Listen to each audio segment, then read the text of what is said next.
So What's up? It's a pleasure to meet you, to see you. I know that you're, reaching out. You're making your presence known, right? yes. Shades of Apollo. So tell us about yourself. Where are you from?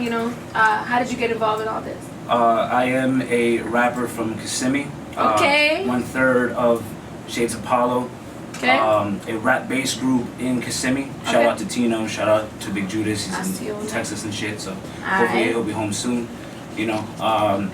I spent a lot of time in Florida growing up, but I'm from Puerto Rico. Puerto Riqueño. Also, shout out to them. I miss you guys. They had a festival the other day, right? Yeah. Were you out there? I couldn't make it because I had prior engagements, but next time I won't miss it. Yes, I saw Orlando. You said Orlando had that big Puerto Rican festival, and they're out there rapping. Crazy. Yes. What? I But, missed it.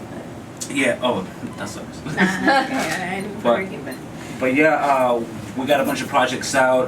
It's been a heavy month for us in April. Okay, in a good way? In a great way, actually. Hey, praise God. Yeah, well, we got 2 tapes out. It came out in February and March. My first solo tape came out in March also. Okay.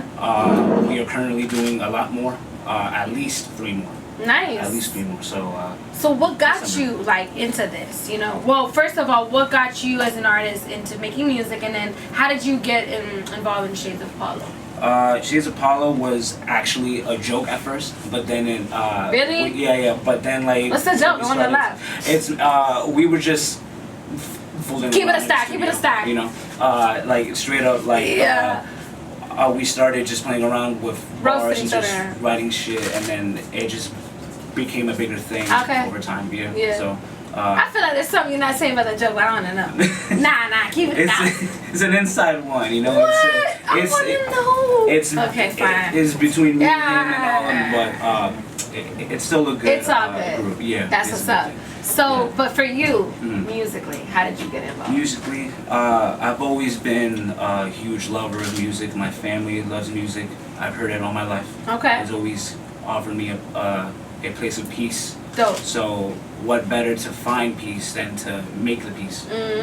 So Okay. a lot of people have inspired me. Spanish artists. I was just about to ask you. You Yeah. tap into the Latin roots and things like that. Definitely. Yes, sir. I play that shit all the time. Yeah. Some funniest shit too. Like that's my childhood, truthfully speaking. What? They're just salsa and shit. Like, Salsa, merengue. Yeah, all that. Like Yeah. I'm very in tune. I with love that. side. Culture is very important. Yeah, I'm very part of our culture. Yeah, I My love people. that. I love that. But in terms of being inspired, just started doing it, and I like how it made me feel. So I just kept going and going and going, and I intend on doing that as well. Alright. So what are some of your goals, like with your music? I know you're preparing for things up and coming. Yeah. What are some goals that you have? Some visuals, some out of state. Right. The goal is to spread apart, spread more in Central Florida, become more local. Okay. Aside from the show tonight, for yourself, Hey, pop out. Yeah. I intend on doing more of those shows. I have 2 videos being edited as we speak. Okay. For our music, plus Dope. more for Shades of Apollo.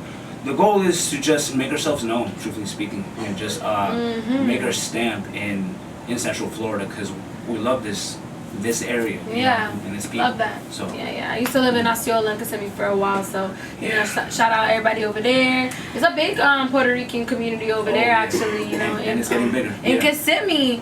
Word. So have you ever experienced anything that you felt like held you back, or you had to overcome, like anything that discouraged you, or something that you just had to overcome, that you're just like, nah, I gotta push through? Oh, many things. I'm actually still going through it, truthfully speaking. Okay. First one off is my speech impediment. A lot of people doubt that, but I don't know what it is, but as I start, it just comes out how I want it to come out, so that's easier for me. A lot of self-confidence bullshit, but it's also like, I feel like the more you do it, and the more you learn to appreciate your craft, the easier It is to Most express yourself. definitely. And I also think, like, unintentionally, you know, people, they, not that we need confirmation from anybody, you know, validity, validation, Right. but sometimes it does feel good. It is a confidence booster when you're like, yo, man, like, that was dope. Like, that really touched me and stuff. I know for me, like, there's been moments where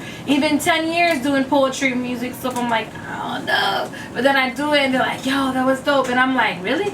And it's like, not that we're looking for validation, but it does feel good. You know, words of affirmation is the love language some people do appreciate, and that's something that definitely, you know. I do find it stronger for myself personally to be personally invested in the shit I'm making. Yeah. Because if it's not real, I'm gonna be like, fuck. But it's like, if the more I do it, the more I gain love for myself in doing it because I like how I sound. And it doesn't mean you love you. Yeah, like I don't care if most people don't hear it usually, but for me it sounds good, and that makes me happy. That's awesome. So what's your creative process? Like, what do you do to get in the vibe, to get in the zone? I write. I watch. I listen. What do you watch? What do you watch? I watch movies. I watch shows. I watch anime as well. Anime. I read still. I'm happy to still keep reading. That's how I keep. You need to read twice as much as you write. Yeah,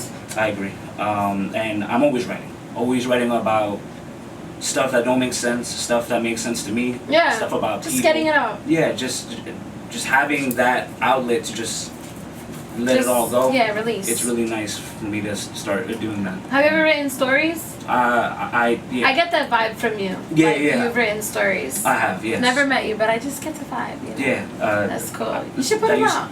I used to want to be a comic book writer. I was just about to tell you. Yeah. Sometimes I feel like God just be. I don't know. I wanted to tell you that I feel in this moment for some reason that you should take some steps to do self-publishing.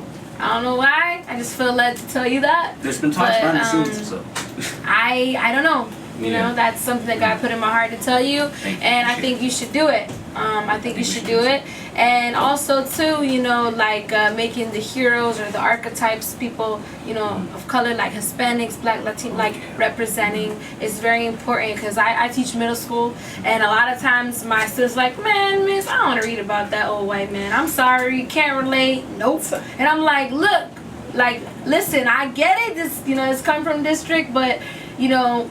We have to read everything, you know, but it's important, I think, more in literature to really like push in and create those stories and those narratives where the main character, you know, and everything like that is, you know. So that's super dope. Beneficial. Yeah. So again, you know, where can we find you? You can find me at Kasik official 1997. I'm on Instagram. To hear my music, I got it on Spotify, SoundCloud, YouTube, iTunes. I'm everywhere. All right. If you got some, just let me know and Dope. just put it out. Tell us about this track you're about to play. This track is called Court. It's from my first tape. It's the second song, so just hope y'all enjoy. Yes, you already know. Let's go. Free Yourself Radio.